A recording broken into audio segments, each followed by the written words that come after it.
VR Chat, the next frontier. These are the experiences from Gunters' universe. His continuing mission? To seek out and connect with VR devs and passionate enthusiasts. To discuss theories, beliefs, and rhetoric of all kind.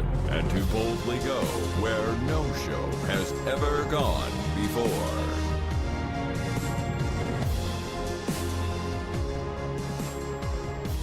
Welcome back to Gunters' Universe, everybody. How are y'all doing tonight? All these people. Yes. It's great to be back here. Another Tuesday, another day to have some fun. And we've got a great show with you tonight. Tonight we have an ecologist, world traveler, and author of the cyberpunk novel Sleep State Interrupt. T.C. Weber is his name. And a little description on Sleep State Interrupt. Sleep State Interrupt is about a giant media corporation that has taken over the internet and created an addictive virtual reality called Better World, and controls nearly all information. And Whaley, and I'm going to ask you how we say some of these names for the characters. Freed, an unemployed Baltimore journalist with ever-worsening bipolar disorder, is the only hope for a brighter future. She and her counterculture friends bust a notorious teenager hacker out of jail and sneak into a closed presidential fundraiser at the Smithsonian Castle, where they hope to record incriminating emissions that will wake up the world. Sleep State is available on Amazon for $6.99 on the Kindle, $11.85 for the paperback. Ted, how's it going? Thanks for coming on Gunters' Universe.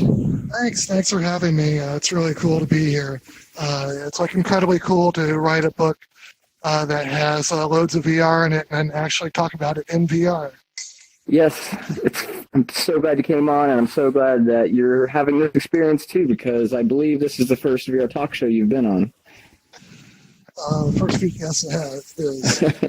It's usually the third time that I've used this VR system, so... okay. What was your first experience? What's that? What was your first VR experience? Also at the same system. Came by to test it out when he first got it, and then wants to get this set up here, and then that. So I'm a newbie as far as the real VR goes. Gotcha. We're one hell of a writer. Before we get into the interview, let's say hello to Bob, a.k.a. Cause and Effects. He's my co-host. How's it doing? How's it going? Hey, guys. How are you? What's up, Bob? And there's still people strolling in the doors. That's awesome. Welcome, everybody. You can go ahead and have a seat where the interview is just about to start. Also with us is Kenny. He's on cams. You don't see him because he's the camera. What's going on, Kenny? Woo! Awesome. Okay, let's start with a little bit of background. Tell us where you're from, how you got into writing, that sort of stuff. Well, I'm originally from Florida, but I've lived in Maryland for a long time. That's where I live now. I lived in Baltimore for a couple of years, and I live in Annapolis now. Been writing or doing filmmaking for quite a long time, as long as I can remember. And I guess seriously got into writing. There's this storm system called Snowmageddon, and we were stuck in our house for days at a time. And so this friend of my wife's, who's an engineer, had written a book, and so I thought, well, I could try writing a full-length novel. And first one didn't go so good, but 3 novels later, then got the hang of it. And this particular book, I've always been a big fan of cyberpunk, William Gibson, Bruce Sterling, and so I wanted to write a cyberpunk book. And another thing that has always interested me has been the fact that journalism is dying, and there's an increasing concentration of media ownership. And what does that mean to the future of democracy? And then now we have fake news and people creating fake accounts, and so I threw those in there as an element. So it's a fun thriller, cyberpunk thriller, but it also looks at the effects of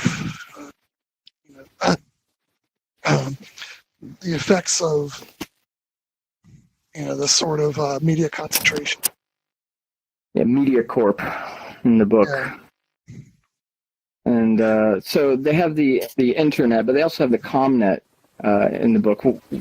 What's the difference? Can you explain what ComNet is?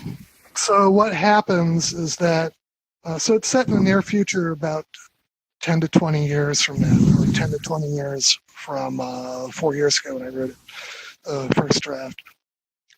So this company called Media Corporation worked with the U.S. and other governments to upgrade the internet with ultra-fast fiber optic lines, more efficient switching, better security, and they spread money around to the right people, and they gained control of the internet backbone. And so they renamed it the ComNet.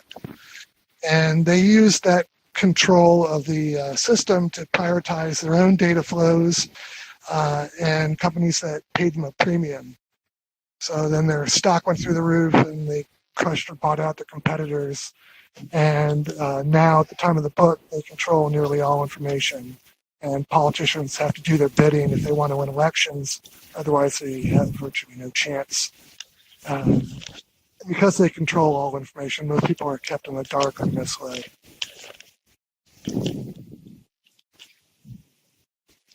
And Bob, jump in here anytime you want. But for that, how long ago did you write Sleep State Interrupt?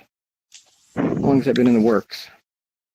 So I wrote the first draft in I think about 2013, and then did a couple of years of editing. So I'm in this critique group up in Baltimore, and so we sit around a table kind of like this, and then read excerpts, like 10-page excerpts from each other's books, and so critique each other's work. And then it takes a long time to do that for a entire novel. So right. Hold on, was it Master Ember? I'm just hearing your mouth, some feedback coming from your microphone. If you could mute that. Sound good now? Sorry, Ted.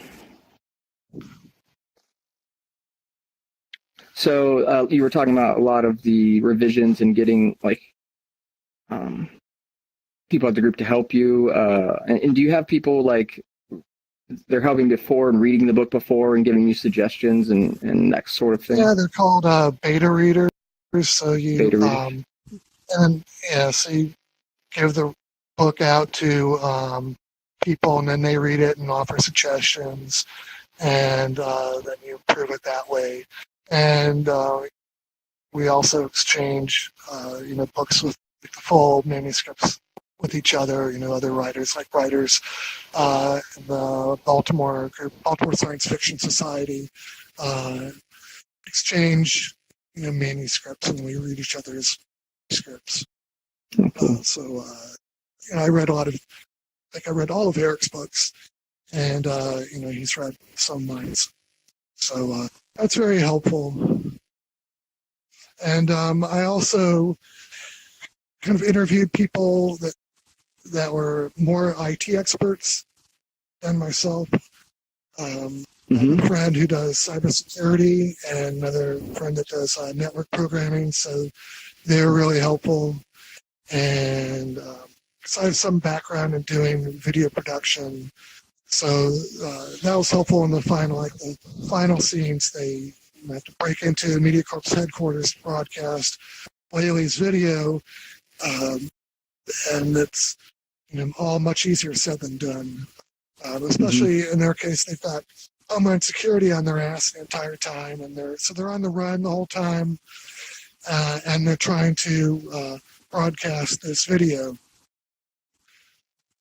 So you kind of mentioned the basic plot at the beginning. They Whaley is this unemployed journalist. So she started out working for this newspaper, the Baltimore Herald, which is based on a real paper who I won't name.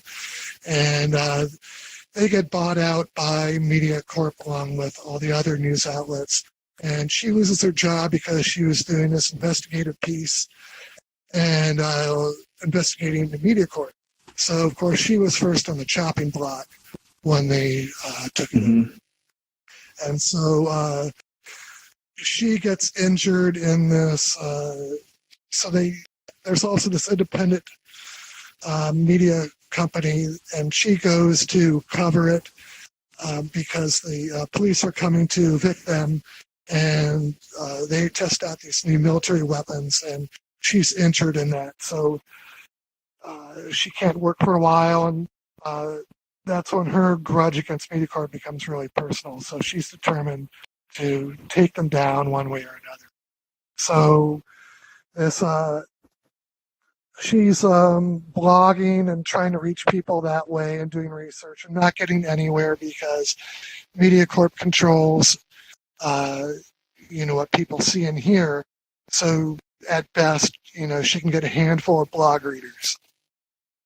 So then she's Right. she's watching the news. She like in the background of her wall screen, and the news ticker beneath says level 3 zombie outbreak, Washington D.C. Area cordoned off, and so she starts laughing because she knows that it's not real. Someone was hacked into MediaCorp's newsfeed, and she thinks, well, I can do that too if I get this hacker to help me, and that's how I reach people. Not trying to do it the normal, legit way, but kicking the table over, so to speak, and getting the message out directly. So she and her friends concoct this elaborate plan to bust this teenage hacker, Charles, out of juvenile detention.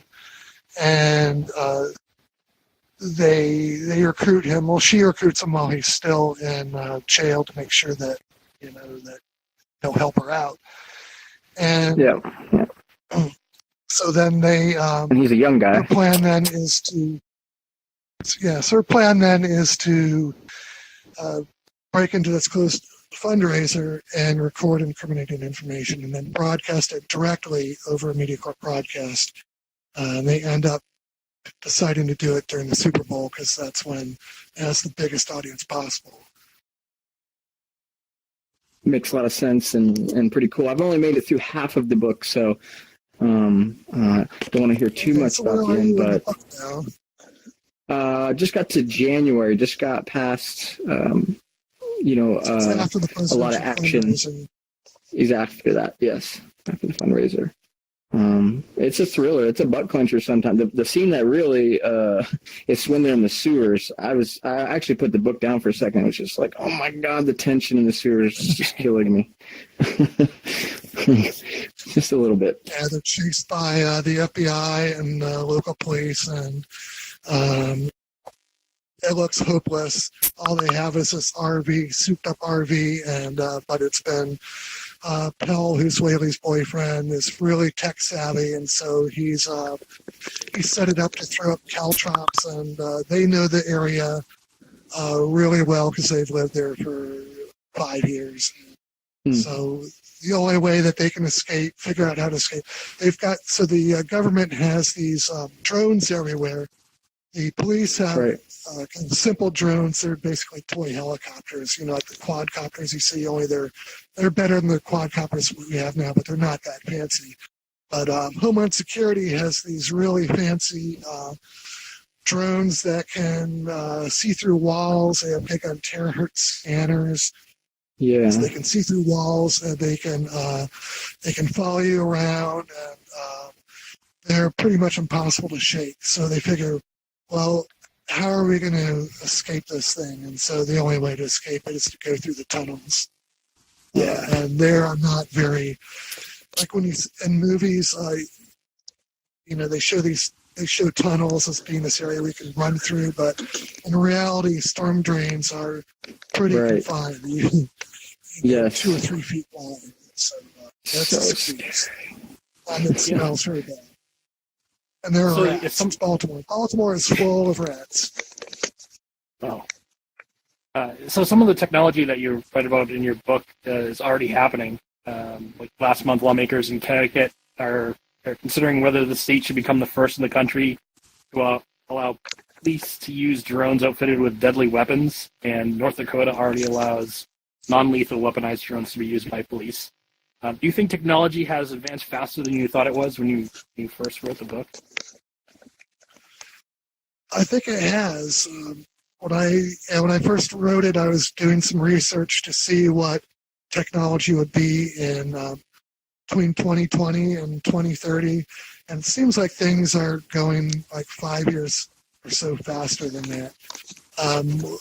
Like when I wrote the first draft, it was before like Oculus Rift and some of the other systems had come out, so commercial VR wasn't a reality yet, and things like this weren't out yet. I thought it would still be a little bit longer. So that's good that technology is progressing fast, but technology, as always, is a double-edged sword. You can use a sword to I don't know what non-violent things you can use a sword for, but let's say you use a sword to cut bread with, or you can use it to cut someone's head off. So all technology is like that. So it's interesting how drone technology is really taking off, and it's kind of scary. In fact, even in Baltimore, we had a big scandal where they had covertly hired these aircraft to do surveillance of people doing protests and marches, and people found out about that. There was a big outcry, but that may become commonplace, where the government's already monitoring our communications. It may not be long at all where they have drones everywhere and they're just watching everything all the time. Watching everybody in real life. Mm-hmm. Yeah.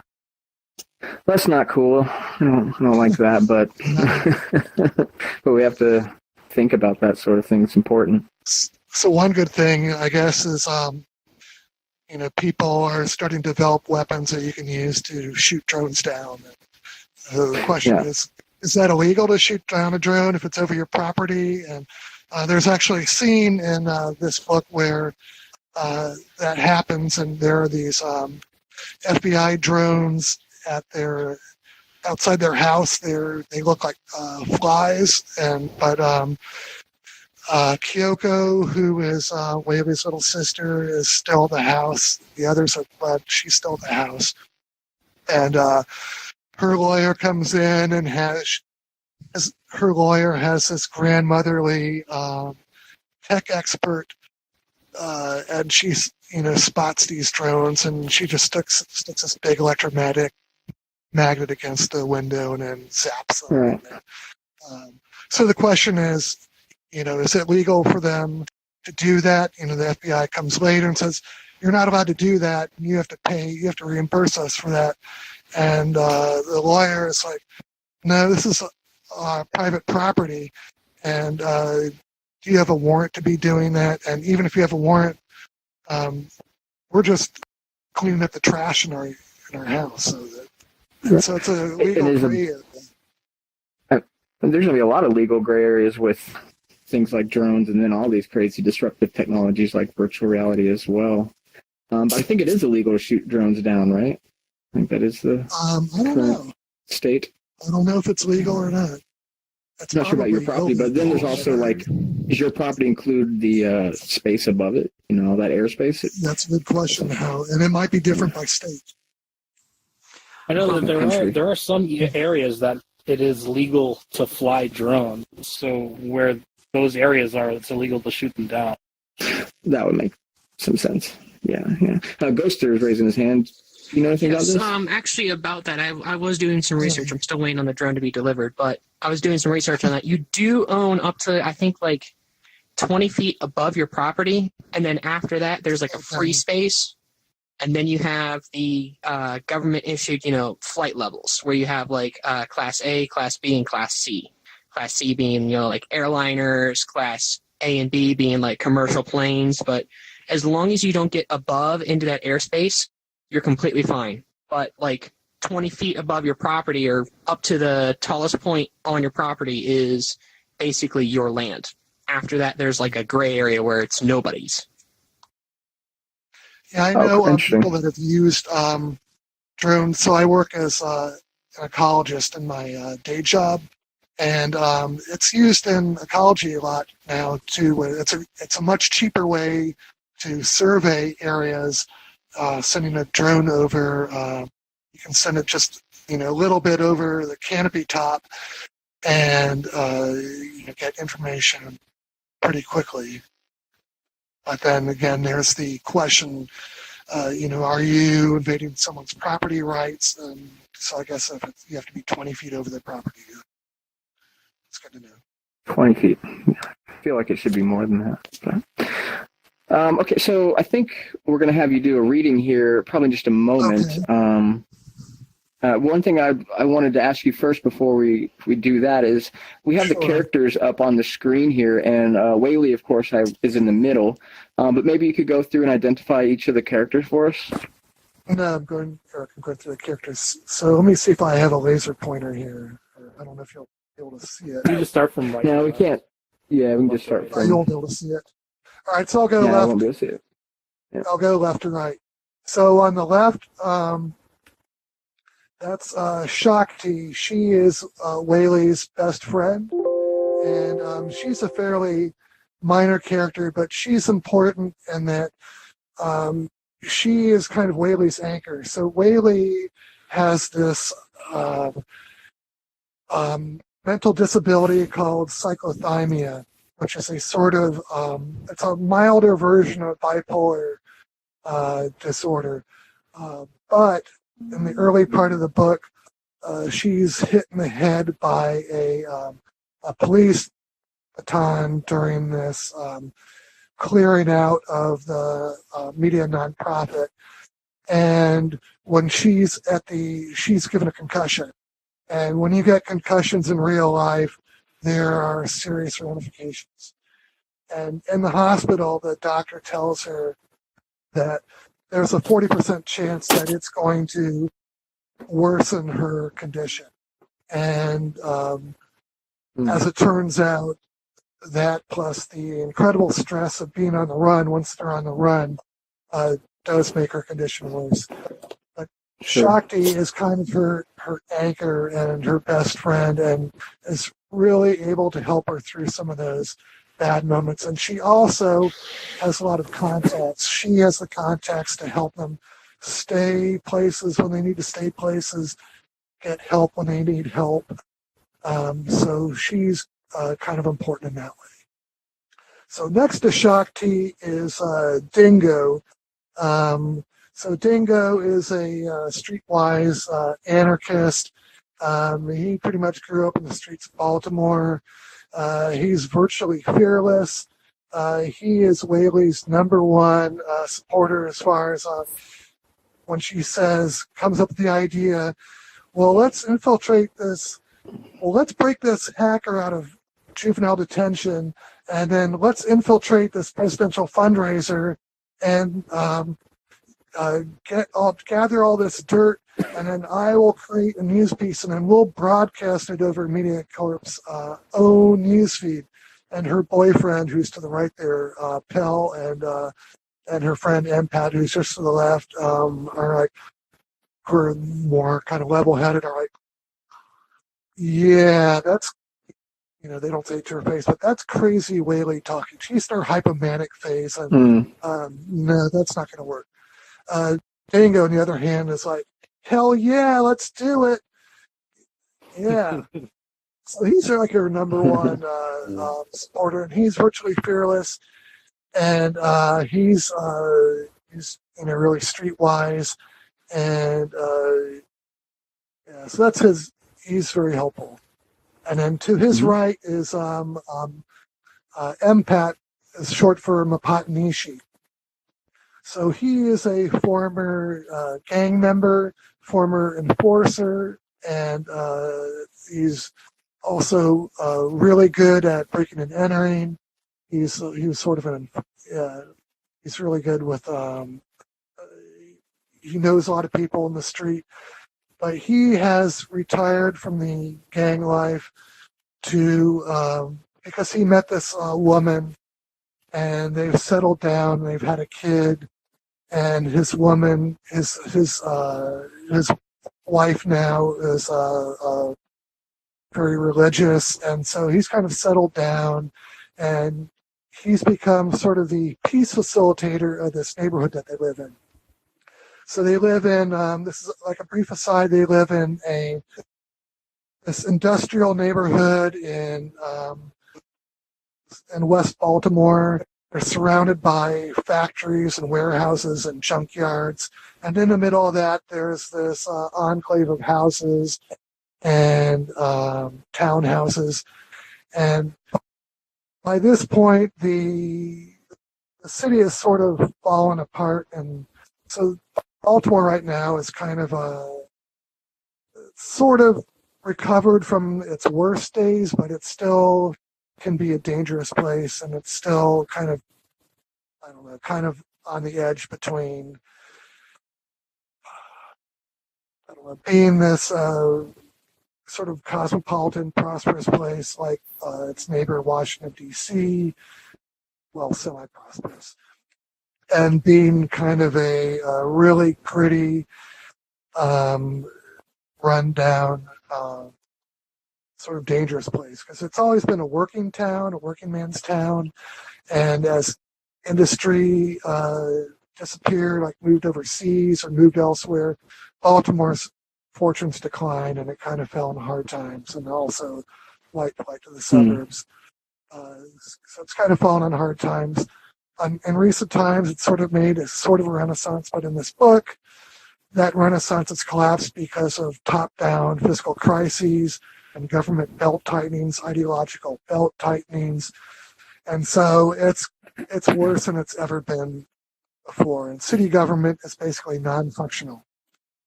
Sure.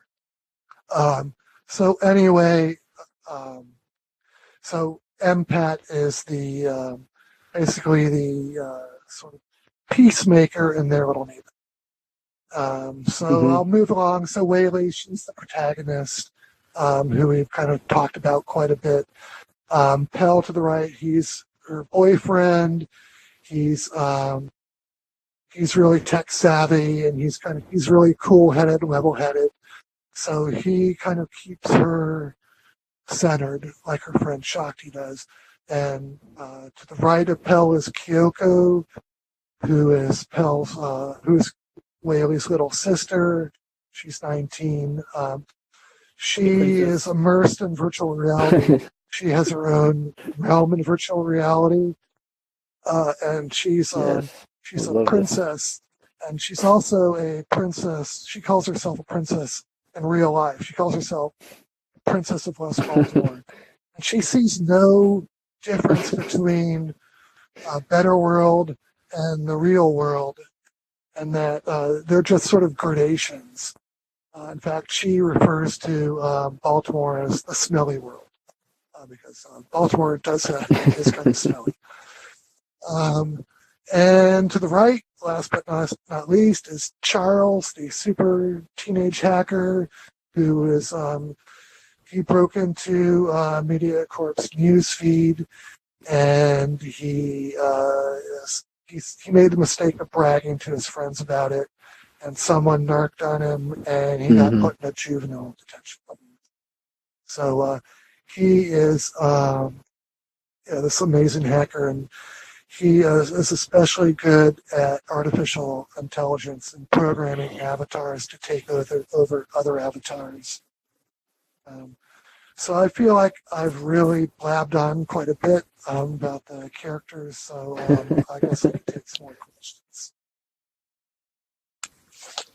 Yes, I love these characters. I love that that it's not really just centered around Whaley, but really it's about all these characters as a group. Yeah, it's an ensemble, and I think that's really cool. And how like you sort of split up the chapters by each character's like name. Like maybe the section's about Whaley, and then the next time it's about one of the other characters. And I like that. That helps me follow, and just it's kind of nice to make it jump really, around. So that you know for sure whose point of view it is, and who's doing the thinking. But they all have their own unique personalities, and they're also their own unique sort of linguistic styles. So probably you could tell even without their name being at the top. So any of the characters in the book are people that you were influenced by people that you've either met or know in real life? Probably only subconsciously. When you're writing, all your real life experiences and people that you know are there to draw on. But so I created the characters sort of organically, well, partly to fill a role in the plot. But then their personalities sort of emerged from there. So they're not based on any real people. To answer your question. Looks like a cross between the Watch Dogs 2 and GTA 5. I played Watch Dogs myself. Okay, I'm not familiar with that. Yeah, 2 games. I'm not familiar with the first one either. Watch Dogs, I didn't play that, but okay. Let's see. Yeah, Bob, you're talking about how you've read a lot of science fiction and really enjoy cyberpunk. And I know we were talking, you were really enjoying Ted's book here. What were your impressions? Yeah, I really liked it, and I wasn't aware that there was a sequel in the works until last week when Lyosi told me. So I got to the end, I felt a little bit let down because it didn't feel like totally complete. I wanted to know how it was going to end for some of the characters and their relationships. I won't really get into it, so I won't spoil it for people, but I was wondering how far along you are in writing the next book. I probably should have put a note at the end saying to be continued or book one part 1 of 3 or something, because I've heard that from other people too, saying that it seems like so the story has an ending, but the last chapter is a transition to the next book. And so when we do reprints, I'm going to add that and make that clear. But to answer your question, I finished the first draft of the sequel, which is tentatively titled The Wrath of Leviathan, last year, and I'm doing editing now. So in the sequel, and I guess I'm going to have to be very general so as not to provide any spoilers. Part of it is set in Sao Paulo, Brazil. Actually, most of it is set in Sao Paulo, and some of it is set in the U.S. legal system. And I'm in the process now of I've been interviewing lawyers to make sure that I get all the legal aspects right, because I work with lawyers, but they're not criminal lawyers. So I wanted to get all that right. And I have spent some time in Brazil, but it's been quite a while. So I'm, working with people that are Brazilians to, make sure that the cultural aspects are also right. So it's my publisher actually had set a publication date of spring 2018. But last week he told me, well, we need the book by June for then, so that that made me panic a little bit, actually. It's not quite ready to have him ready for him in June, but we'll see what we can do. Like June. It's on June about this the year? second to third draft. Well, they The need VR still. the publisher needs to draft well ahead of the release date Okay. because they have to. It has to be edited for typos, and then it has to be typeset, and then it has to go through. It has to be put in a catalog. It has to be copyrighted. It has to be publicized. Advanced copies have to be sent out to reviewers, and so it's a long, long process. So that's why they like the copy well in advance. A little too far in advance to my liking. So was there anything that you learned, like things that you weren't aware of about writing and publishing process during your first book that I think will help you along on your second that you're doing right now?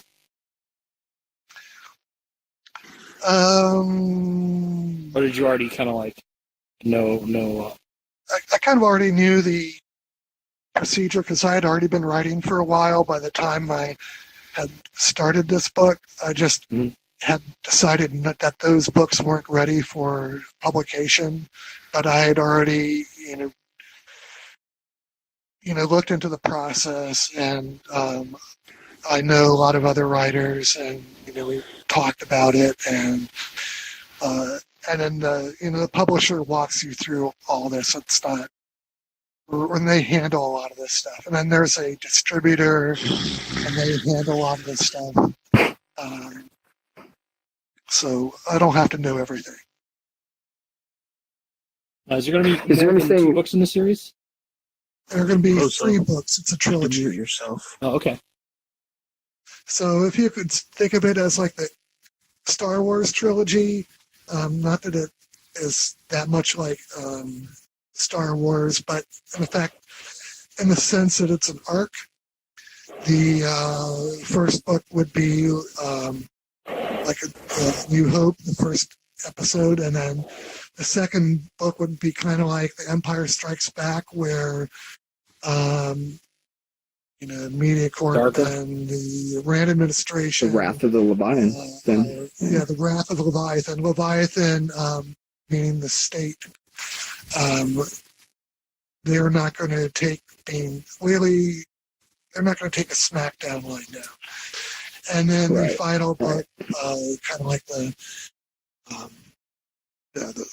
final book where it all sort of comes together. Well, I guess a lot of trilogies are structured like that. And then it's also, I've always been fascinated by the hero's journey, just like George Lucas was. And this is sort of a hero's journey, but it's a hero's journey of 2 sisters. So in the second book, Kyoko, her little sister, who is not the main character of the first book, has to really step up. And so I'm not going to give away too much more than that, other than the fact that it's a hero's journey with the hero being not one person, but 2. That's really interesting. And of course, all the other characters have their own journeys also. And there's a small prequel up on Amazon for Kindle that explains more of Whaley's background. Right. It's called The Story, and it's a free prequel. It's available on Kindle and a lot of other outlets. And it's a short story that takes place before sleep state interrupt, where Whaley is working at her job for the Baltimore Herald, and her boyfriend Pell gets her interested in MediaCorp, and she investigates it and finds out how they have worked with the government to Bob, you're in the table. basically take over the economy. Hey, there's someone standing in the middle. Bob, you're in the table. Well, that was weird. I hate that. So she is investigating it, but in order to do so, some of Pell's friends in the collective which is vaguely analogous to Anonymous, but their inner circle are actually really accomplished hackers who have to pass through this series of puzzles. They have to pass a series of puzzles, and then once they crack all these puzzles, and then they're sort of admitted to this inner circle on probation, and then they have to prove themselves. Once they prove themselves, then they're in this inner circle. So her boyfriend, Pell, and also Charles are in this inner circle, and then this inner circle helps them later in the book, but they also help her in the story get this information that they need. So the story behind the story is she's taking this information and she thinks she has this great scoop. She takes it to her editors and finds out that they're not so keen to publish it. So that's the conflict there.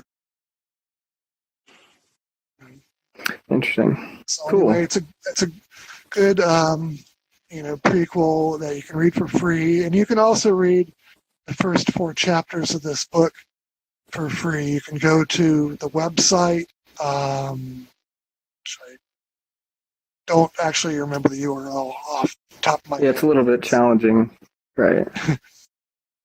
But if you Google sleep state interrupt, one of the responses is the website. It's Wix site, wix.savethereefs.com /sleep state interrupt, something like that. Yeah, it's a little, doesn't roll off the tongue so much. Yeah, you can get the first 4 chapters for free. Cool. Ghoster has a question. Okay, Gunter and Cause and Effects. Would you say that the first 8 chapters do the book good? Is that for the prequel, or is that for the... Wait, I got confused. Never mind. So yeah, I haven't read the I haven't read the prequel yet, but the prequel is like 25 pages long, and it starts a little bit before the book starts, and I think it goes a little bit into the first book, right? Yeah, it's not that far before. It's maybe a few weeks, or it might be a month or so before the book starts. Yeah, so it's a pretty quick read. It's only 20 pages. But It's a short what I was story. asking was, do you think you said the first 8 chapters of the first book were free, right? First 4 chapters. Or 4. First 4. Oh, sorry. But would you say, Gunter and Cause Effects, that first 4 chapters are worth it? Like, if you're going to read this book seriously, are they, like, does it do those justice? I mean, I believe you're going to read those first 4 chapters and then decide if you want to buy it. I mean, I just went ahead and bought the book. But I will say that the action picks up exponentially. So it starts with action, and then there's some more action, and then they're working on their plan and getting their plan together, and then about 25% of the way through, then shit hits the fan, and they're on the run the rest of the book and trying to accomplish their mission at the same time, and things just build up, and then by the time you get near the end, like the last maybe quarter of the book, that's when it's like non-stop action. So it's a thriller. Alrighty. Yeah, there's not too much slow. I mean, there's like a little bit of like lulls here and there while they're in certain locations, just kind of like planning stuff. But there's definitely like it's action packed. Yeah, there are spots where they stop to catch their breath. Yeah. But if you're sprinting through an entire book, it's exhausting. So they're just, like, for example, they will get through something, and then they will try to figure out, well, what do we do now? And then they'll do something, and then that leads to more things, and so that's kind of the way that works. Cool. There's my So, copy up on the screen. I'm proud of it. So speaking of like Awesome photo. copies, And then also that's my dog. My dog was taking it. What? so I looked on Amazon Dog. today, and they only have 3 copies of your book left in stock. You don't have to give like numbers or anything, but how have sales been compared to like your expectations? I'm not sure, like numbers wise, but obviously the more people that buy it, and more importantly, the more people that spread the word, the better. And even if Amazon shows that they only have 3 copies in stock, that doesn't really mean much, because underneath that, there's also, you can buy used and new copies from third-party sellers. Yeah, They're usually cheaper than Amazon. So I do that sometimes when I buy books. I'll buy them used, and they'll be Me too. cheaper than they are on Amazon. Support the And it's also author. available in Barnes and Noble, and then it's available in ebook format. Of course, there's unlimited numbers of ebooks. It's in Kindle and Nook, and Yeah, I read it on Kindle. what are the other ones? Kobo, Yeah, Kobo, and I think and Sony. the Google Play, and iTunes, and so forth. Mm-hmm. So there is a dog in the book. It's not doesn't play a major role, but so maybe that's what your dog is reading. Well, hopefully the fate isn't the same as that dog in the book.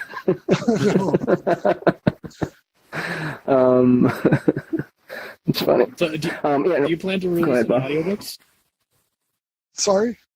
Do you plan to release any of these as audiobooks? It's a good question. It's actually kind of expensive to put out audiobooks. It's like a few $1,000s to have someone professionally record it. My voice is not that good. I wouldn't want to listen to an entire audiobook.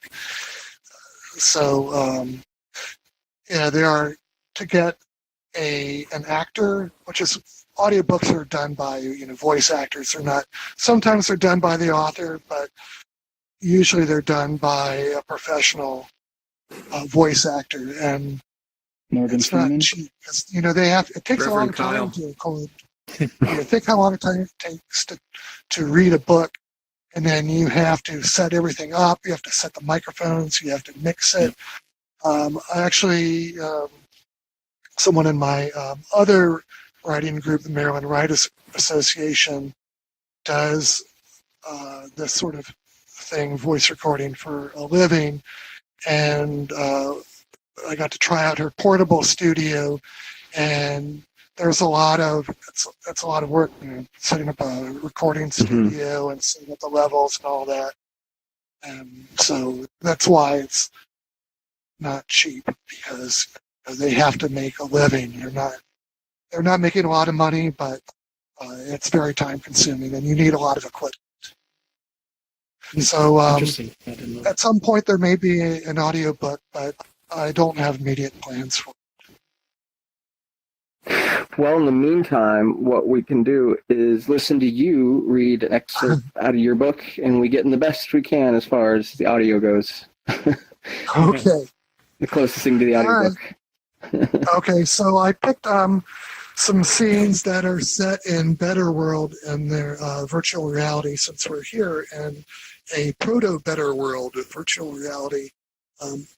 Although hopefully this will continue to be an open internet and not a closed internet. Yeah. So that's my hope. So in this book, it's no longer an open internet. So in this scene, it's near the middle of the book. Charles and Kyoko are trying to take over the avatars of some of Better World admins, so that they can access the Better World servers and the MediaCorp intranet, so they can access this and get the information that they need and be able to impersonate the people that they need to break into this fundraiser. So I've abridged it quite a bit to save time, So I will just get started. Oh, and I guess brief thing about their VR systems. So, which I was going to mention earlier, but forgot to. So, so most cyberpunk books and also anime like Ghost in the Shell, they have chips in their head. So this is set in the near future, so that MediaCorp is actually secretly working on that technology, but they're still quite a ways away from it. So people use full body suits, or they can use helmets and gloves, like we're wearing here. But they also have full body suits, and they are hooked to this cage, the system, by flexible carbon nanotubes that respond instantly. There are nanotubes that hook the suit to this support cage, and then also carbon nanotubes within the suit itself. And what that allows them to do, and then they have nearly frictionless boots over a sort of running bowl, so they can run in place, and they're supported by this cage, and so they can stay in one spot, and they can run, they can jump, they can fly, they can sit, they can do whatever, and just stay within this cage, but it feels like they're moving. And if they're in a combat situation, if they're playing a game and in combat, if they get hit, then their suit can contract and let them know it'll give them tactile feedback. So everything they do, they can get tactile feedback. So that's enough of that. They have rolled out taste technology, but you have to be really hardcore and stick electrodes in your tongue, and only the really hardcore people do that. That'd be us. Yeah. And they die in So VR? I guess I'll dive into the reading now. So Charles is he's using this avatar called Awisa, who is a Zulu warrior, and Kyoko is not using her normal avatar. Her normal avatar is basically her, because she's her own avatar. Because the virtual reality and regular reality are the same. It's the same. So in this, she has an avatar called Steampunk Girl, because she's in disguise. And girl is spelled with two R's. Girl. All right. So Charles / Awisa and Kyoko / Steampunk Girl stood together on the foredeck of a wooden ship. A cloth air cylinder filled the space overhead. Houses and farms passed below. Awisa held Steampunk Girl's hand. Charles could feel the touch of Kyoko's palm, the grasp of her fingers, all the way across Baltimore. They had rented an airship to take them to Club Elite, a huge structure that defied the laws of gravity and floated around with the clouds. Most Better World residents couldn't see it, nor knew it existed. But as a VIP with her own realm, Kyoko could visit whenever she wanted. Charles still hadn't revealed his outside identity to her, though Kyoko probably suspected. She'd been nice to him at the band house, but hadn't shown any signs of interest. He was underage and overweight. At least here he had a chance. And Better World romances spilled outside all the time. Just had to be patient. So how are you going to find the admins, he said. They were alone except for the pilot and crew, all bots, and a hold full of vampires. She looked back at him. I have an idea. What's that? He asked. If they have god powers, we just have to get them to show off somehow. How do we do that? I've noticed hackers can be brilliant in one hand, she said, but suckers for sex, money, or technical challenges. He thought about it. She was probably dead on. So what's her plan then? I thought I'd go for the technical challenge. A scavenger hunt. Like my palace, Club Elite has one fixed teleport site, a pad at the air dock. So anyone who teleports from inside the club is likely to be a programmer. After the contest, Charles said, I'll send the vampires after their avatars. They'll take them over and they'll have access to their computers. Of course, we know we can only do this once, because the admins will go on a vendetta and destroy all the vampires, and they'll close the exploit. The cyber mercs will converge as soon as they figure out what's going on. And we should surprise our targets, she said. Strike them all at once.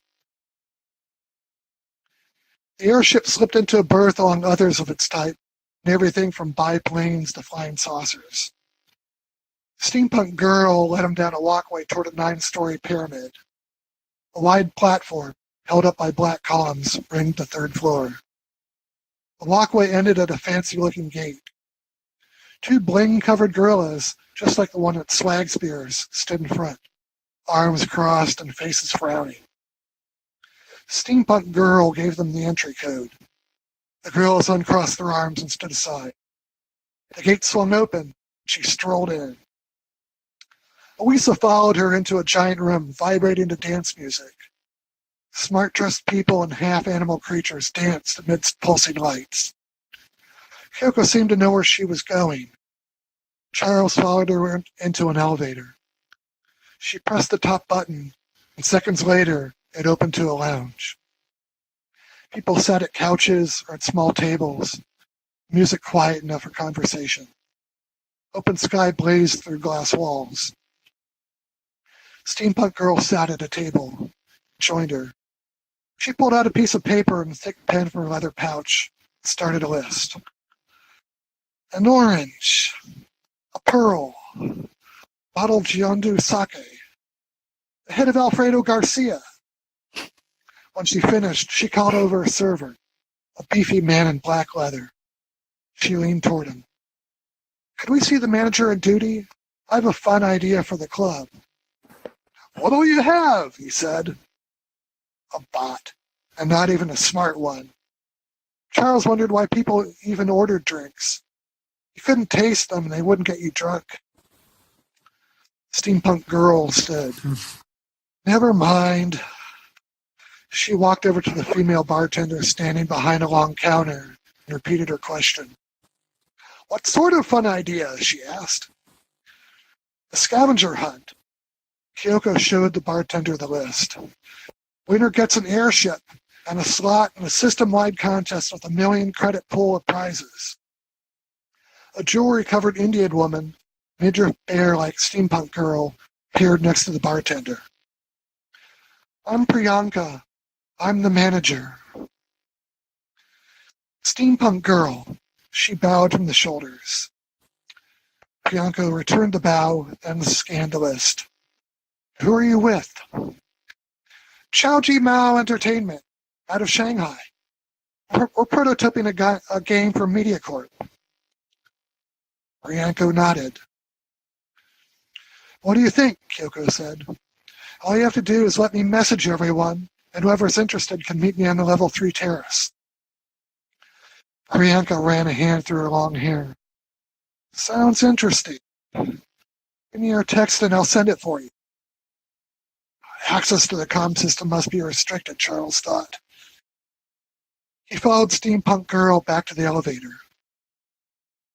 The terrace was big, with lots of pools, tiki huts, and palm trees. Bikini-wearing honeys chatted with athletic-looking men in swimming trunks. Louisa followed Steampunk Girl onto a wooden performance stage in the center. 1 or 2 at a time, people and creatures gathered from other parts of the club. Steampunk Girl addressed the crowd, describing the scavenger hunt, list of items, and the prizes. Everyone will get a participation prize, she said, and we're throwing a party here, so be sure to come back. Good luck! Angels and demons flew off, followed by a guy with a rocket pack and a goofy-looking kid with a helicopter beanie. Other avatars disappeared, no doubt teleporting. The rest ran or walked for the exit, headed for the designated teleport pad or an aircraft. Those ones probably weren't bothering with. All right, so I'm going to stop there, and I'll pick it up after some questions. And so Sure. Or Yeah, if anybody has questions, please questions throw or those out. thoughts. And if you're raising your hand behind me, you'll have to speak because Well, I've got one. I While don't we have a wait. head that can turn around. What about this? What do you think about MediaCorp's not going to be giving away VR headsets, and what they're going to do is, of course, subsidize it with advertising. So I could definitely see a future in which, everybody's getting their headsets subsidized and full of ads and other things that are gross. You think just like MediaCorp CEO Bob Luxmore, a future corporate tycoon. So that is one of their plans, is to distribute free VR systems so that everyone can be on MediaCorp. And of course they'll have adware, unless of course they opt out of it by paying a premium. So, and better yet, so it has two purposes. It's the adware or the premium people have to pay to opt out of it. But they have their own currency in Better World, and Pell and others believe or suspect, and rightly so, that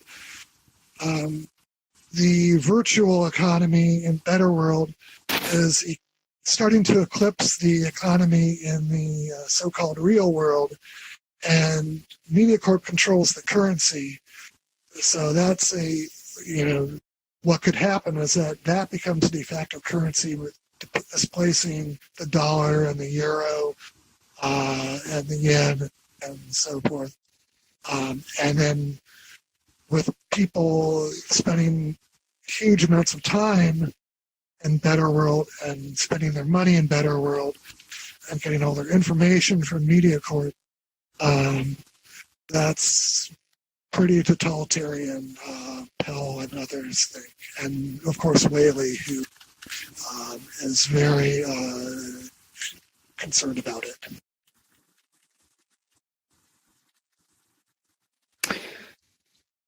So how are we doing time-wise? I don't have a clock here. I'll probably go for another 15 minutes or so. Okay. Sounds all right. The other reading's about 5 minutes, just to let you know. Okay. Yeah, throw out questions. Don't worry about. There you go. John, does VR continue in books 2 and 3? Absolutely. It'll continue to be an important part of the series. Is there any new tech in there that you can tease? That's what I was going to ask. Yeah. I think they're more so than new tech. It's different hacking things that they do. And some of it is Cool. hacking hardware. Some of it's hacking software. So MediaCorp has this army of trolls and army of fake news people that unfortunately that influence elections, and unfortunately that seems to have happened in real life.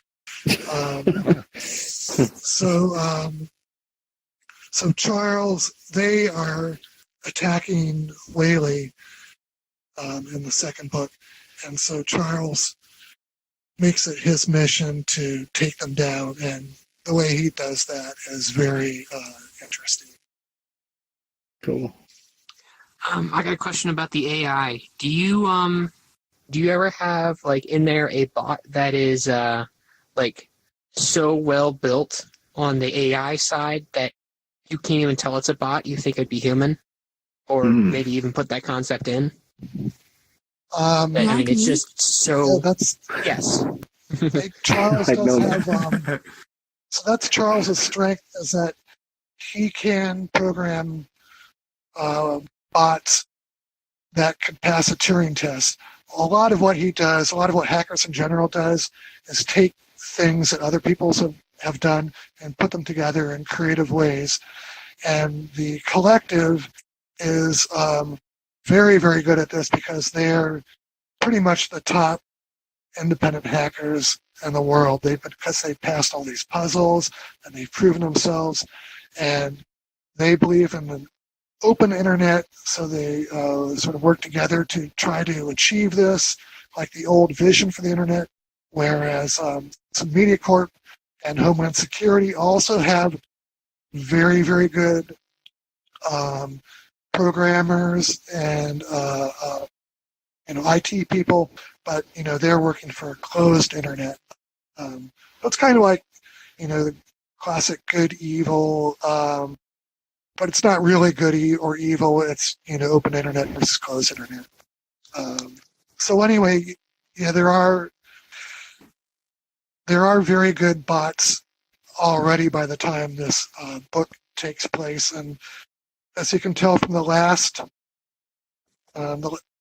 piece that I read, the standard bots are not that, they're good, but you can tell that they're bots. Just by they have pretty set commands and voiceovers and stuff like that. Right, they can't think creatively, and that still is, so Charles has to go up against some of these AIs, and they are very good, especially the ones that do security, but they still have one weakness, and that is that they still can't think quite as creatively as a very smart human. They can think fast, and they can solve problems fast, but there's an element of creativity that they haven't quite got to yet. Okay. So Bob, you had some questions from Jim at the Boston VR meetup. Yeah, so I sent an email to one of our fellow podcasters, Chris Miranda, and Boston VR founder Jim Cicino. We all kind of like read virtual reality, sci-fi, cyberpunk books, so we're always kind of like emailing each other back and forth. So I sent your book to a link to your book to these guys, and so thanks. Jim read your book in like 2 days. Wow. And so he said, quote, "It's an exciting and sexy thriller, and Ted deserves enthusiastic praise for bringing us such a passion-packed counterculture adventure. So plug the hell out of this book. I also want to specifically mention that the programming jargon used is accurate and apropos. It's rare to find authors that demonstrably understand programming. Also, the Baltimore jargon was on point. I spent a number of years drinking Natty Boh." Comment on the story's characters. "I really appreciate how the protagonists are a team. Most authors seem tempted to over-empathize with the importance of a single individual, which is much less realistic." Then he has like a whole bunch of questions. I won't get to all of them because he wasn't. Let's pick a couple. He wasn't aware that you were an ecologist, and reading the book, he thought that you had like some like programming background, but he wasn't aware that you like went out and like asked for help. So I'll kind of skip some of the technical questions. I have a little bit of a programming background, but I'm not an IT professional. So I've had to use various programming languages, like to do statistics and things like that, and just learn, going through school. In school you have to learn programming languages. But so one of them was. I have to give a shout out to my favorite was. Friends, Rob and Eric. Sure, shout out. Yeah. And actually, at least 2 Robs and at least 2 Erics who were able to help with various programming or gaming or game designing, different aspects like that. And then Baltimore jargon, well, I lived in Baltimore and I still live near Baltimore and go up to Baltimore all the time, so that's kind of a natural. Do any of the characters have the Baltimore accent? Relatively hard to do, actually. Well, I guess your own judge. There are there's more than one Baltimore accent. Or the water in the sink. Zinc. Yeah, so they have different versions of it, and then some of them, like Kyoko, has created her own accent because she's a princess in both worlds, so she has this kind of flowery language.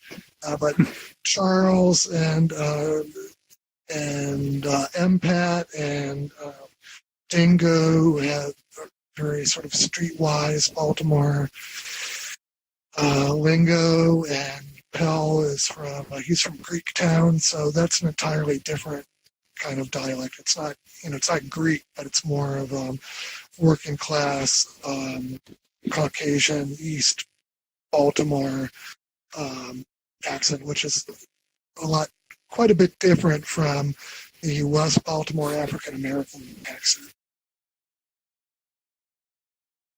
So one of Jim's questions here says, the book is eerily prescient in many ways.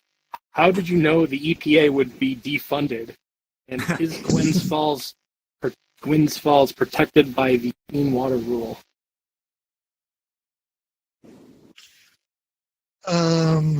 What was the question about Gwynns Falls? Is Gwynns Falls protected by the Clean Water Rule? Well, it's certainly not. It's protected in theory from. Well, there's a park system along it, and there would still be that park system. In my book, that still exists. It's a city park, but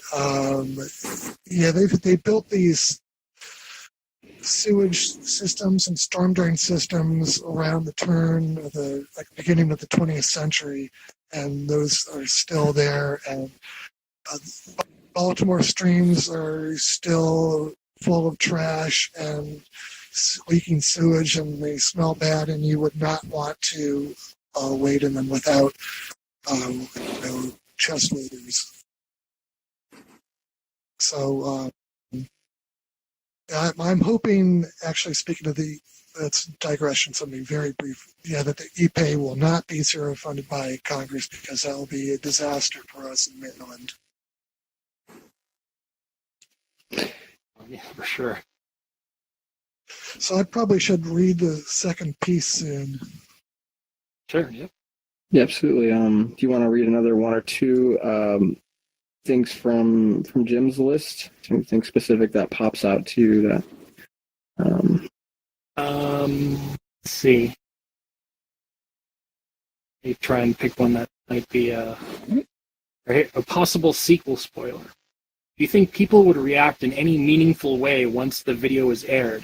Besides talk, would there be any significant action taken?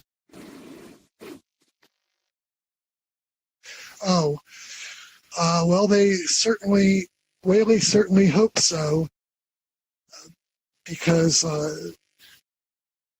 there's such a big audience for it.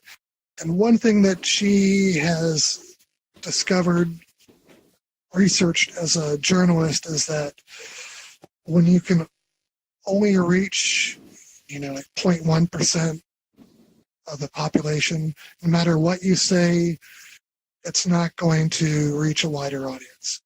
You have to reach an audience of about 30%. If you reach an audience of about 30%, then that's enough to generally make a change society, if your message is compelling enough, if you reach that many people. So that's what she's able to do, if she succeeds, is reach that many people with her message, showing the collusion between MediaCorp and the president's administration, and how corrupt it is, and how they are manipulating people and controlling people, and how things are going to just going to get much, much worse. And so, but of course, MediaCorp and the president are not going to go down without a fight. So, if she succeeds in the book, which I don't want to be a spoiler and say whether they succeed or not, but if she does, that's not the end of it. But it's an important start, and without that start, nothing else could happen. Sounds kind of like I the don't know Hunger if that answers Games the question. trilogy. Yeah, it is. in a way. Dystopian stuff, right?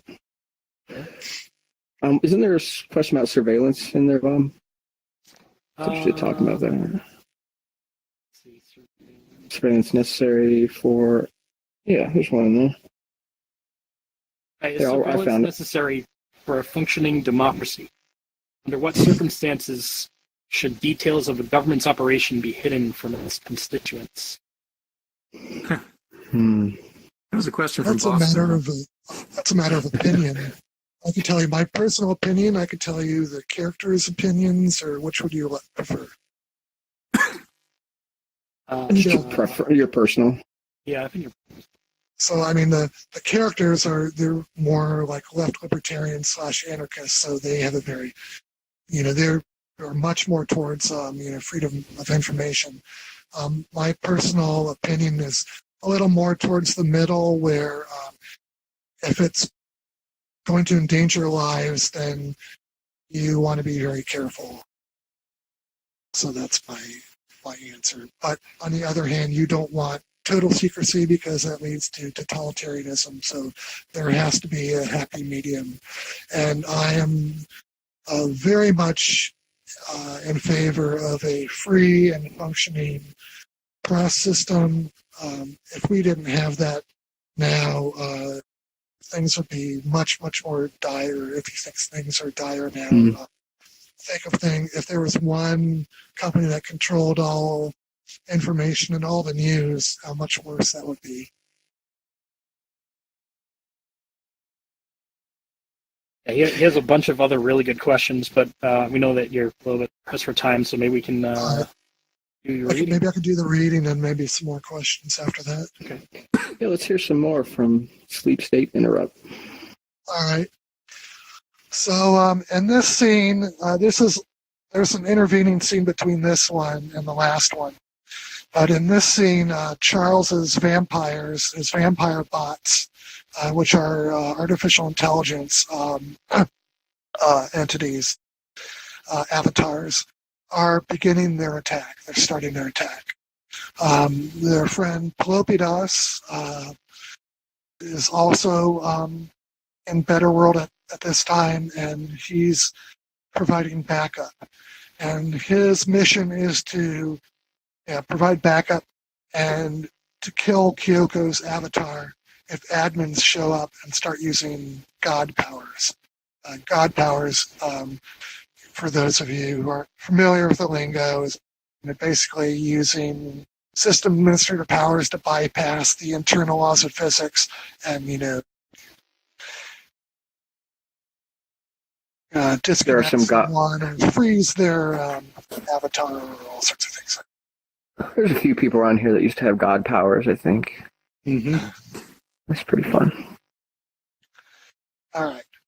Hell/Mordok being his avatar, joined a hacked female avatar and one of Charles's male bots. They recited the password to 2 guerrilla guards, and they entered the 9-story ziggurat that housed the club. The huge dance floor inside was mostly empty. "Where am I going?" he messaged to Charles. A 3D map of the club opened in front of him, his avatar depicted on the entry floor. 2 levels higher, level 3 terrace was shaded red. Bat icons, presumably representing the vampires, advanced in that direction. Hell decreased the opacity of the map until he could see through it easily. Climbed 2 sets of stairs and exited onto a sprawling patio of pools, palm trees, and tiki huts. People in swimsuits and clubwear congregated around a stage. Some looked human, some were human-animal hybrids, and some went further, like a pillar of flame and a double helix. Steampunk girl, Kyoko, knelt on the stage. "We're going to have to redo this without any cheating," she said. "How can it be cheating if you didn't state the rules?" an overdeveloped violet-haired girl said. Charles's platoon of vampires entered the crowd. They approached some of the avatars, mostly non-human ones, brushed against them, bumped into them, or placed a hand on their back. The touched avatars froze in place. No one seemed to notice. Mordok sat down at a thatch-covered tiki bar by the stage, where he could see everything, but not present an obvious target. Behind the bamboo counter, the bartender, a shirtless buff boy with long blonde hair, sidled up. "What do we have, brah?" Hal ignored him. Sounds Hawaiian. "Something's going on," a tiger-faced man by Steampunk Girl said. The purple-haired girl turned. "What?" A dark-skinned vampire woman, one of Charles's vampires, clamped a hand on Purple's right breast. She stopped moving, lips parted in mid-sentence. Tiger Furry disappeared, teleported away. Another avatar vanished, and one, a burly-looking man, drew a gun. Mordok jumped off his bar stool and pointed his arms at the burly guy. His palms dropped, and a barrel protruded from each wrist. Flechettes flew out in a blur, thwacked into the man's neck. He shook spastically, then disappeared. The vampires ran from one target to another. Avatars shouted and scattered in panic. A crimson demon unfurled bat wings and bounded into the air. Mordok fired another pair of flechettes. Both hit, spiraled downward and splashed into a pool. Club doors flew open. Men and women in guard uniforms rushed out, guns drawn. Others materialized on the patio. "Sorry, Kyoko." Mordok put his guns on full auto and shot into the crowd, making sure to hit Steampunk Girl. She shook violently and vanished. He hit a guard, too, who disappeared, and a couple of dudes in swim trunks who just dropped and lay bleeding. Several guards fired at him. Some of the rounds hit, but his suit absorbed the damage. How much it could take, he had no idea. He vaulted over the bar counter, bullets whizzing by. Once on the other side, he grabbed the Buffbot by the hair and held him in front of him as a shield. Buffbot twitched and spasmed as bullets struck his chest and head. Mordok whipped his arms under Buffbot's armpits to hold him in place. He fired at every guard in sight, again full auto. Some of the guards shook and disappeared, and others collapsed to the ground. Both his magazines were empty. It didn't look like he had refills. Crap. A sphere appeared in front of him, with a single roomy cat eye above a gaping mouth of needle-sharp teeth, and with waving tentacles on top. It swiveled all the tentacles toward him. Mordok dove out the other side of the tiki hut, hearing a high-pitched screech behind him. Another cat-eye sphere appeared to his right. He kept running and reached the edge of the patio. It was a long drop, but not necessarily a fatal one. He decided to ensure it was. Mordok vaulted over the railing into the air, then jackknifed so his head pointed down. The pavement rushed toward him. He should have felt wind in his face, but that was one of the subtle effects Better World still lacked. Everything flashed red. Red switched to utter blackness. Green reboot messages and hexadecimal addresses scrolled up, beeping softly as they passed. Not a normal Better World death, where he'd appear at his login point, but this was safer. So, Awesome. that's the end of that That was scene. cool. That's one of my favorite parts of the book. Woo! Better World. It's really cool. More questions? Any thoughts? Once again, it's awesome reading about Better World virtual reality and virtual reality. I love it, man. It's so cool. You I extend that. got a question. Yeah, Go for it. Yeah. Garrett. I just got here like a few minutes ago. You're an author, from what I gathered, Yeah. from virtual reality, just the genre of virtual reality. Cyberpunk. I guess I write a lot of Cyberpunk? things. This particular book is a cyberpunk thriller, and a lot of the book is set in a virtual reality in the near future, like between 10 and 20 years from now. Okay. And Given how fast technology is progressing, maybe closer to 10. okay. But I have written And, other books.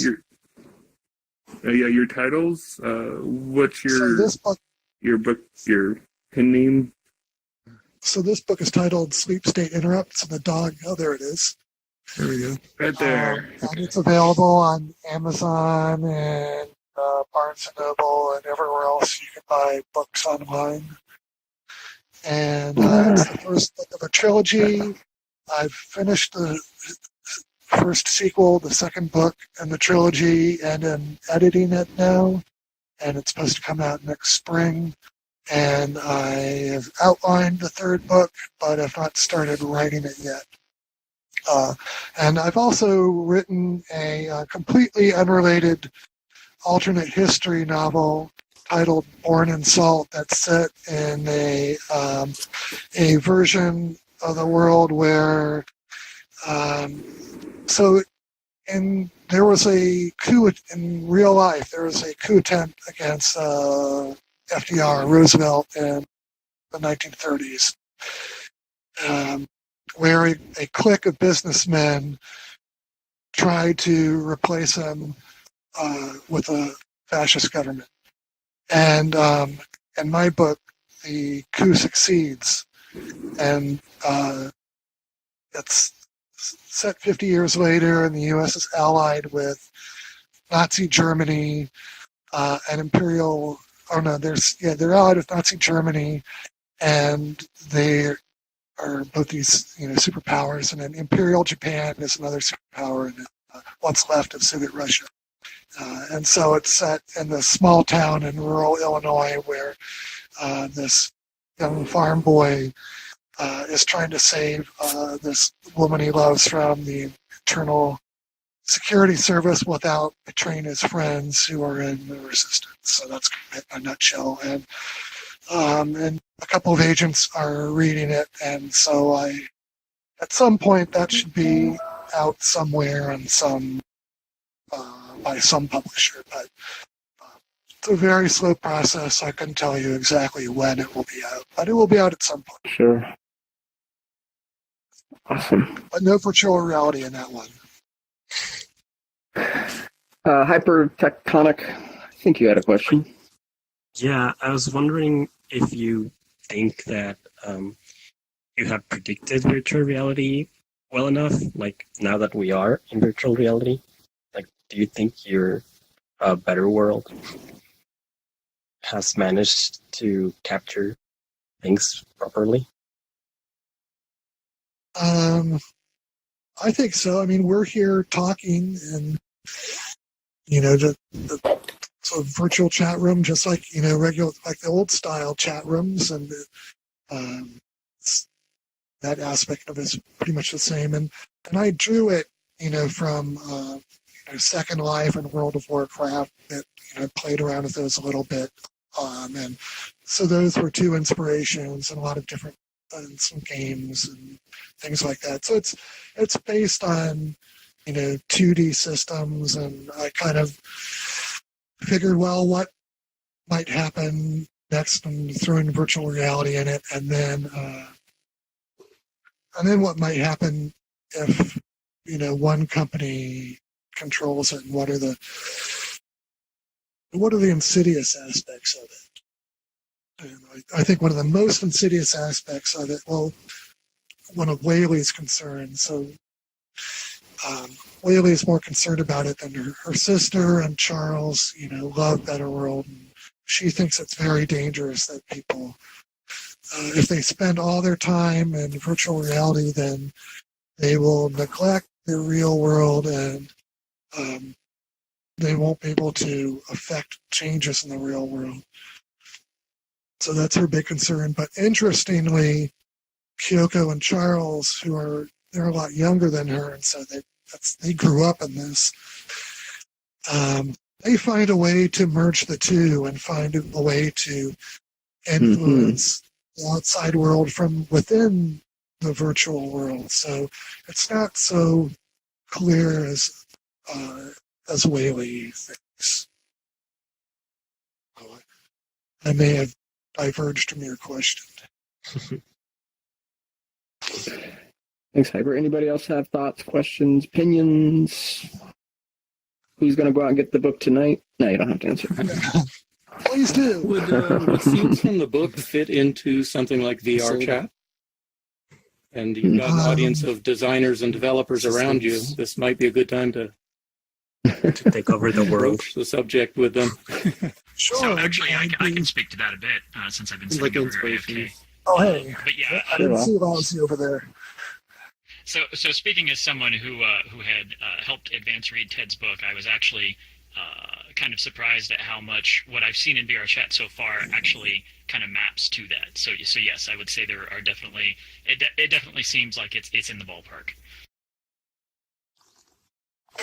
Yeah, I would agree with that. And so, is there anything specific? I mean, I guess if someone was interested in doing the VR adaptation, I'd be happy to work with them. That would be pretty awesome. That would be awesome. Get a little bit of better world inside here. Yeah, and that'd be cool. So just you can reach me through this address or through my email address. Or if you don't find them, reach out to me and I'll make sure you guys get in contact. And of course. You can find me through Gunter.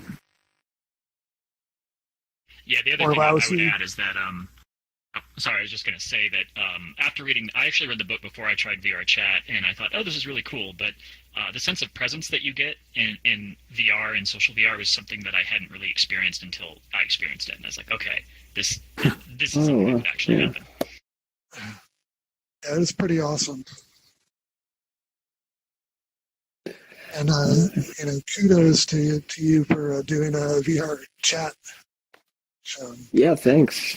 Definitely been pioneering this sort of thing for a while now. This has been going on for a couple of years, doing it every single week. It's a labor of love, and I don't know, it's a lot of fun. There's not an indistinct resemblance to the Laughing Man chat room. Yes, chat. It definitely is inspired from that, and Gunters inspired from Ready Player One, and got some Hunter S. Thompson inspiration as well. That goes into all this, and it's a lot of fun. I still need to read I'm merging my two worlds together. I've met a lot of these people in real life and gone to conferences, so. But this isn't my real name, so I still haven't picked what real name I want to go with in my life. It's kind of nice being behind a handle sometimes. I think Nomak here is in his hand. Your real name. Exactly. There's people in real life that don't know this name. When will the feature film be releasing? There you go.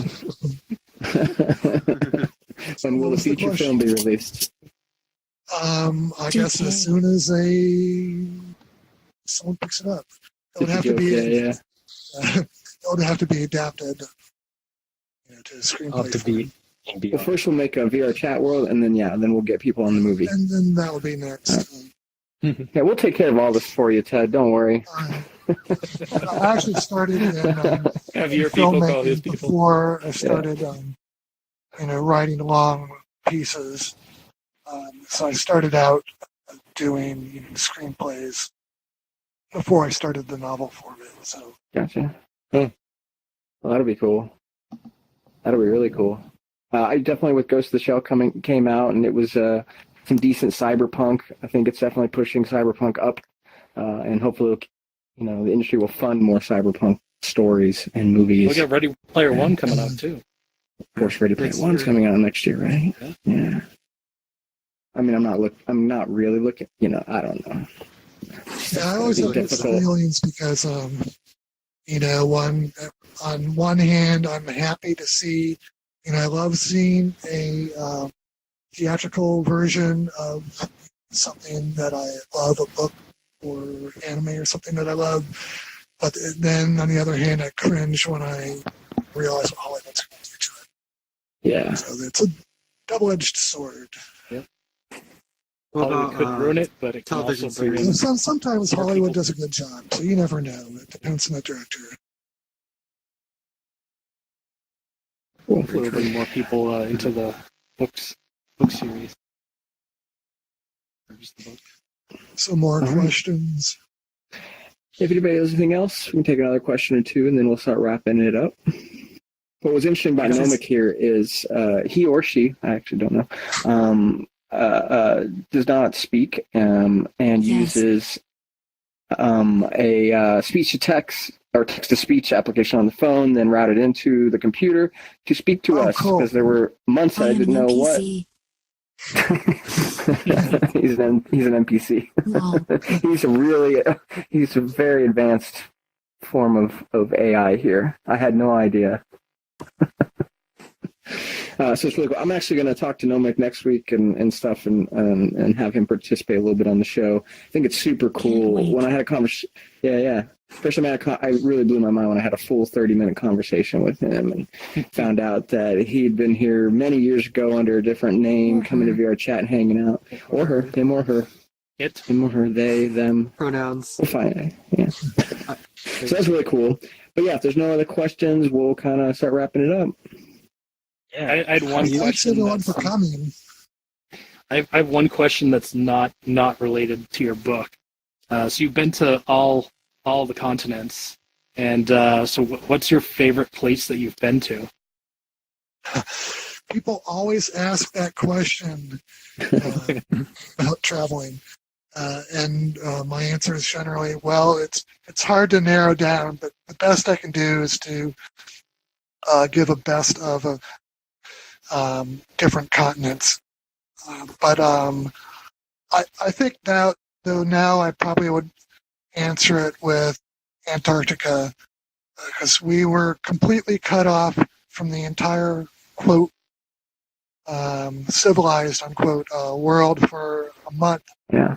And no media corp down there. Really cool experience. Right. And I've been backpacking in the wilderness before, but this was, a step beyond that. Places where some places where people have never stepped before, and you're completely isolated. There's not even a chance that you can contact the outside.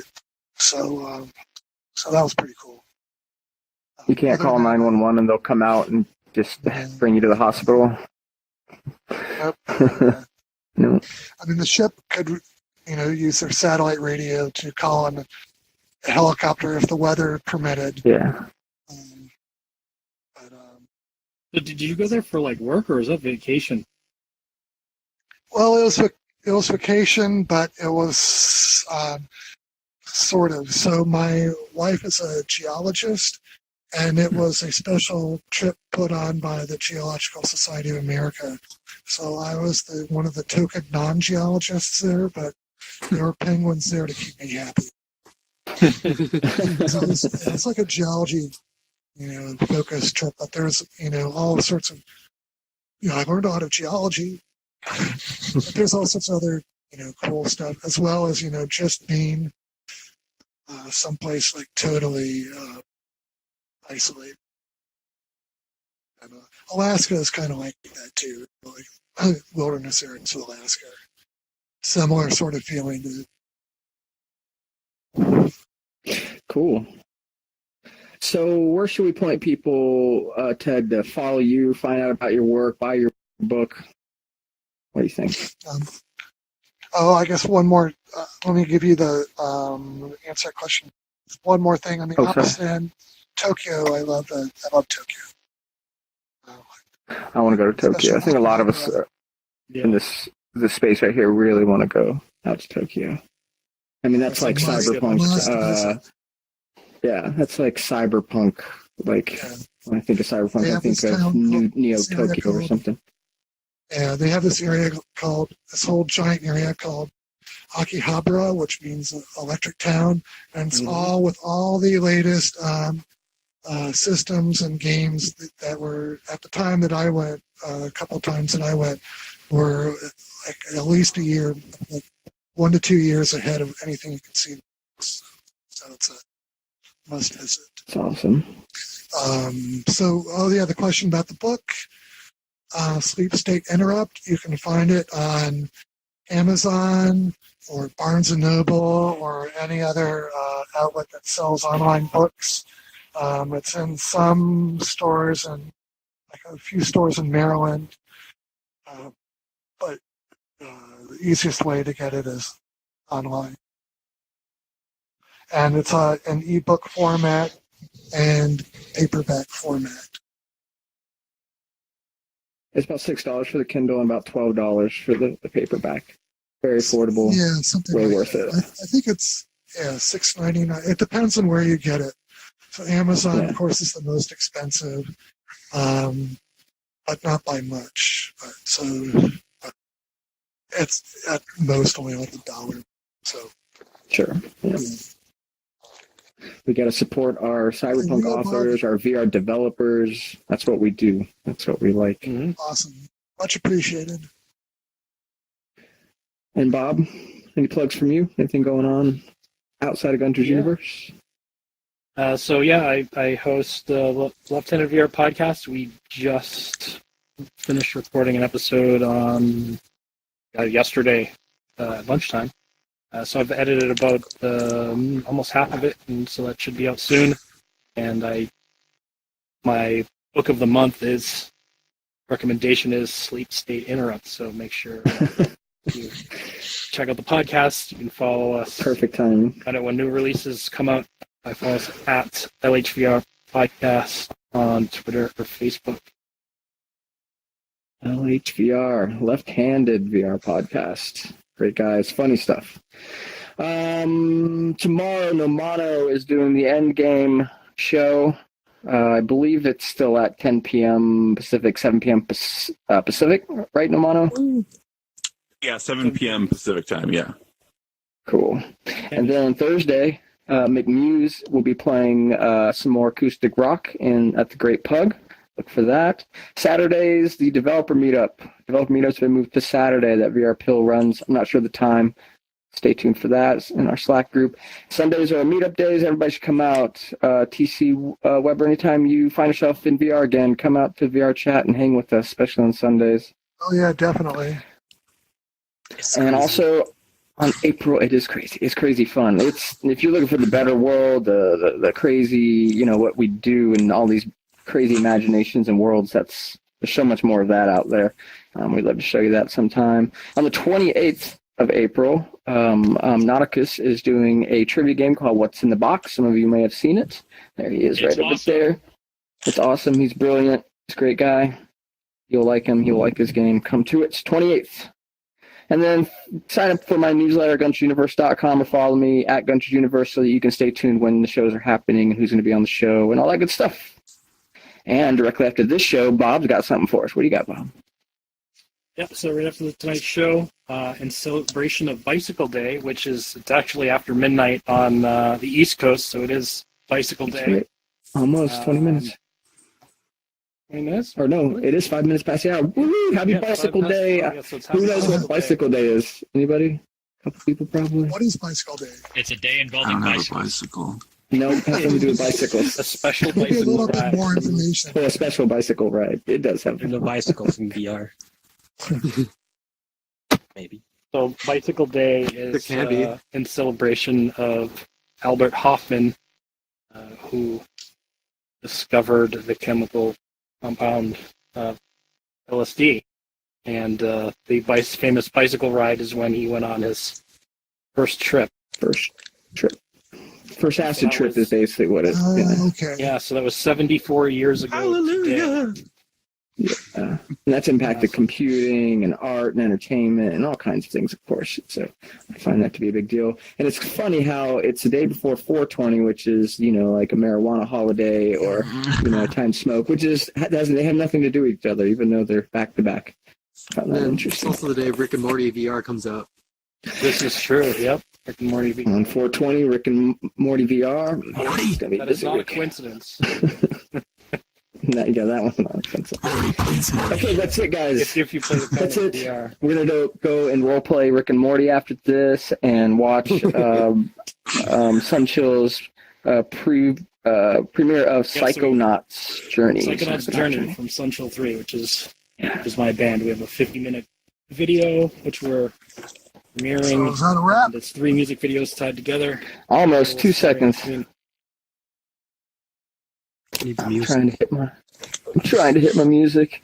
This desk. Come on. I need to make a bit out of just this that I do every single week. Usually this thing's propped up. That's funny.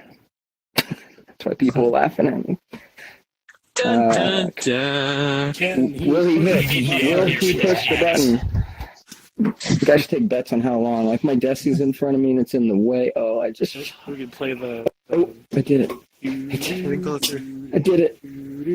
Oh, don't press the intro. Oh, it's so close. It takes so long to do that. Sorry, everybody, but that's how it is. Thanks, everybody, for coming out to the show. Everyone watching at home on YouTube or the stream live right now, thanks for coming out. Everybody in this audience rocks. I love you guys. Have a good one. Clap. Yeah, seen you in a while. Are you heading to the hub? Hanky. Make it off. Hanky. Thanks, everybody. I want to show you. Thanks, Ted. This is great. Thank you so much. High fives. I was just going to ask. Desktop, so Yeah, I'm I got it. Okay. VR gear. Ted's heading out here. I'm not used to these controls yet. Yeah, take some time. Pretty cool, though, right? Hey, what's up, man? Yeah, I do. That's the main system. Actually, I just got a new computer, so